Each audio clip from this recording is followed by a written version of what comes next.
You're ambitious, you've got big dreams, you want to build the life you keep picturing in your head. But there's a problem: you're lazy. At least that's what it feels like.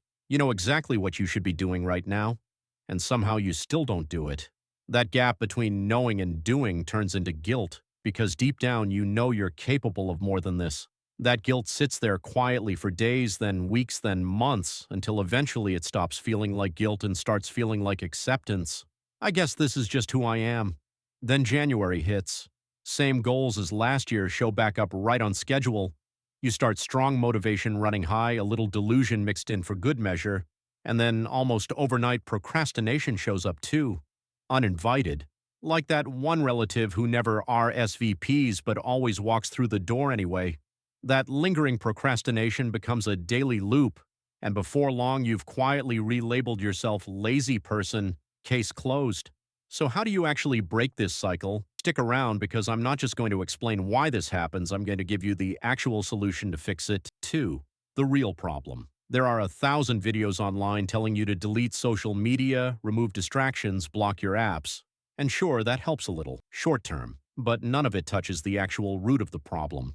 The real cause of procrastination isn't discipline, it isn't motivation, it's one word: inertia. Physics has a law for this: Newton's first law. An object at rest stays at rest. An object in motion stays in motion, unless something pushes it. Tasks work exactly the same way.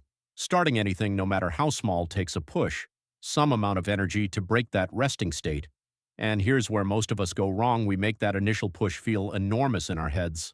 So enormous that we quietly avoid the task altogether and reach for something easier, a scroll, a video, anything that hands us a cheap hit of dopamine instead.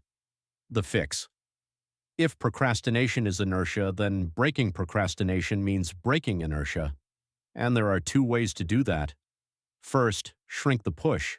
Starting is always the hardest part, so make it laughably small. Lower the stakes on purpose.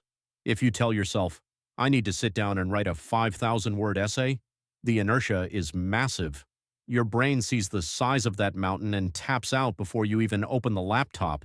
But tell yourself, I'm only writing 50 words, and suddenly the resistance nearly disappears.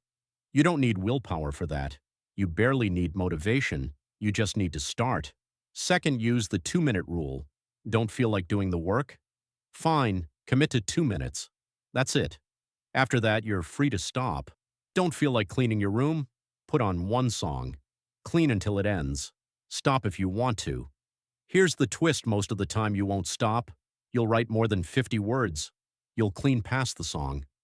Because objects in motion stay in motion. The second you get moving, momentum takes over and carries you further than you planned. It's like pushing a ball uphill, brutal at the very start. But once you're past that first resistance, it's downhill from there. That's exactly why the first push has to be small.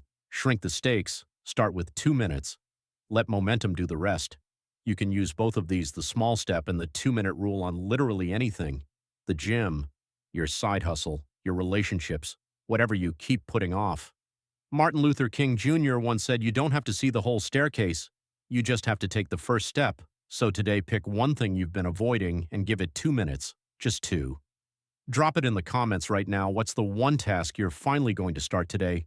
And if this actually helps, subscribe, because breaking the cycle starts with understanding it, and that's exactly what we do here.